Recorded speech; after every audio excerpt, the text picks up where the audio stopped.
Story গল্প চ্যানেলে এখন আপনারা শুনবেন শক্তিপদ রাজগুরুর লেখা একটি দমফাটা হাসির গল্প শ্রী কামড় বাবা। আমাদের হোতকা ওরফে মিহির কুমার সরখেল এবারও পরীক্ষায় লাট খেয়েছে। অবশ্য আমাদের পঞ্চপাণ্ডব ক্লাবের শ্রীমান হোতকা দু একটা সাবজেক্টে, বিশেষ করে অঙ্কে একটু কাঁচা, আর ইংরেজিতেও একটু নড়বড়ে। তবে অন্যবার নম্বর কিছু কম থাকলেও টেনে টুনে উতরে যায়, কারণ স্কুল টিমের সেই ক্যাপ্টেন। খেলাধুলায় সুরামের মূলেও হোতকা, তাই স্যাররা ওকে একটু নেক নজরেই দেখেন। কিন্তু এবার হোতকা একেবারে ভোঁ কাট্টা ঘুড়ির মতো জব্বরভাবে ফেল করেছে 3টে সাবজেক্টে, অঙ্ক, ইংরেজি আবার বিজ্ঞান। হেড স্যার বলেছেন, এবার নো চান্স মিহির কুমার। হোতকা মাঠের ক্লাবে একাই বসে আছে। তার রাগটা এবার ফেল করার জন্য যতটা, তার চেয়ে অনেক বেশি ওই নবীন পাল লেনের হাকডাকওয়ালা শ্রী কামড় বাবার উপর। ব্যাপারটা আমরাও জানতাম না, তবে শ্রী কামড় বাবার নাম আমরা কেন, এই চত্বরে সবাই জানি। প্রত্যেক শনি মঙ্গলবার নাকি তার উপর বাবা মহাদেব ভর করেন। বেশ কবছর হলো ওখানে কামড় বাবার আবির্ভাব হয়েছে। ওদিকে এখনো শহরের ছোঁয়া তেমন লাগেনি। এখনো ওই অঞ্চলে বাঁশবন, কিছু গাছপালা আর পুরনো বাসিন্দাদের টালির ঘরও রয়েছে। একটা বটগাছের নিচে বেশ খানিকটা জায়গাতে কামড় বাবার আশ্রম, মন্দির। এখন সেই মন্দিরের বেশ রমরমা। শ্রী কামড় বাবা বলেন, বাবা মহাদেব শ্মশানে ঘুরে বেড়ান, তিনি পাকা মন্দির চান না। তার এই মন্দির এখনো মাটির চালাই রয়েছে। ওদিকে গড়ে উঠেছে কামড় বাবার পাকা দালান ঘর। ভক্তদের অনেকেই টাকা পয়সা দিয়ে বাবার জন্য ঘর, আসবাবপত্র, কার্পেট, চেয়ার সব এনে দিয়েছে। শনি মঙ্গলবার বাবার নাকি ভর হয়, আর কৈলাস থেকে বাবা মহাদেব এসে কামড় বাবার ঘাড়ে চাপেন। আর সিল্কের গেরুয়া পাঞ্জাবি পরা কামড় বাবা তখন মহাদেব হয়ে সবার ভূত ভবিষ্যৎ বলে দেন। বহু দুরারোগ্য রোগীকে যা যা বলেন তা নাকি বর্ণে বর্ণে ফলে যায়। ওর বাতলানো ওষুধ খেয়ে নাকি মৃতপ্রায় রোগী, ডাক্তার যাদের আশা ছেড়ে দিয়েছেন, তারা নাকি চাঙ্গা হয়ে ওঠে। অবশ্য এসব ভবিষ্যৎবাণী শোনার জন্য আগে থেকে ভক্তদের গিয়ে ভালো টাকা দিয়ে নাম লেখাতে হয়। বাবা ভরের সময় নামের তালিকা ধরে তাকে দক্ষিণার পরিমাণ দেখে নির্দেশ দেন জনে জনে। আর যদি বাবা পাতাল ভৈরবের মুখের কথা শুনতে হয়, তাহলে আরও বেশি প্রণামী দিলে বাবার নির্দেশ আসে তার ঘর থেকে। কামড় বাবা ঘটে ফুল চাপিয়ে বাবার পূজা করেন প্রার্থীর নামে। ভক্তরাও একদৃষ্টে ঘটের দিকে তাকিয়ে থাকে। কামড় বাবা হুঙ্কার দেন, জয় বাবা পাতাল ভৈরব, দয়া করো বাবা, জয় বাবা। পাতাল ভৈরবের জয়ধ্বনিতে আকাশ বাতাস কেঁপে ওঠে, আর কামড় বাবার হুঙ্কারে যেন স্বয়ং মহাদেব ঘর থেকে আশ্চর্যজনকভাবে ফুল ফেলে দেন। ভক্তের প্রার্থনা নাকি নির্ঘাত পূরণ হবে, হয়ও। বাবা পাতাল ভৈরবের জয়ধ্বনি ওঠে, জয়ধ্বনি ওঠে জয় শ্রী কামড় বাবা। আর বাবা যদি একবার কাউকে কামড়ান, তাহলে তার সব বিপদই নাকি কেটে যায়। তার থেকে ওর নাম হয়েছে শ্রী কামড় বাবা। তবে সেটা নাকি খুব কঠিন সাধনার কাজ, ব্যয়সাধ্য, তাই কামড়টা কমই হয়। তবে নামটা বহাল রয়ে গেছে। হোতকা এমনিতে বিশেষ দেবদেবী মানে না, তবে দেখেছে এত লোক আসে, শত শত ভক্ত, বাবার দয়ায় তাদের অনেক কাজই হয়েছে, সব বিপদই কেটেছে।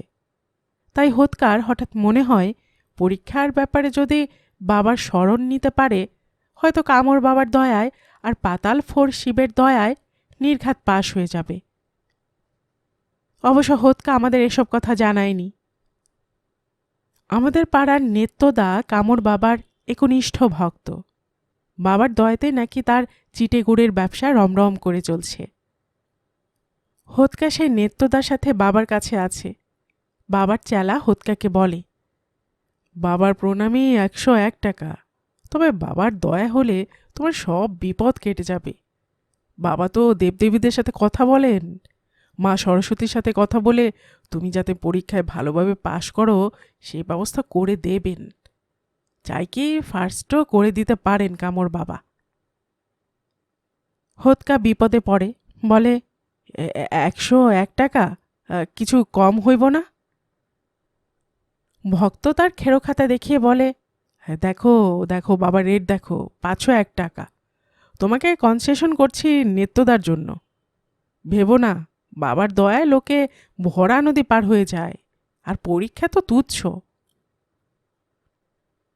হোতকা এতদিন ধরে কিছু সঞ্চয় করেছিল টিফিনের পয়সা বাঁচিয়ে, বাজার থেকে ম্যানেজ করে। সব নিঃশেষ করে বাবার চরণে দিয়ে এলো। ভক্ত বলে, বাবা তোমার হয়ে বাবা পাতাল ভৈরবকে ফুল চড়াবেন। যদি ফুল পড়ে জানবে কেল্লা ফতে, ফার্স্ট সেকেন্ডই হয়ে যাবে। হোতকা স্বপ্ন দেখে যে পটলা তাকে টপকে ফার্স্ট হয়েছে। তাই পরদিনই কিছু না খেয়ে শীতের সকালে স্নান সেরে বের হয়। মা জিজ্ঞাসা করে, ব্যাপার কি রে, এত ভোরে চান করস কেন? হোতকা বলে, কাম আছে গিয়া, পরে গমু। হোতকার সকালবেলাতে খাওয়া অভ্যেস। আজ উপোস দিয়ে বাবার আশ্রমে এসেছে, রয়েছে ভক্তের ভিড়। তার মাঝে তার নাম করেও ডাক আসে, বাবার ডাক। কামর বাবা তখন ভরে শির নম্র হয়ে পাতাল ফোঁড় শিবের ঘটের সামনে উপবিষ্ট। বাবা পাতাল ভৈরব নাকি সং মাটির তল থেকে এখানে উঠেছেন নিজেই। কামর বাবার আহ্বানে তিনি ধরাধামে এসেছেন। ঘটের উপর ফুল চাপানো।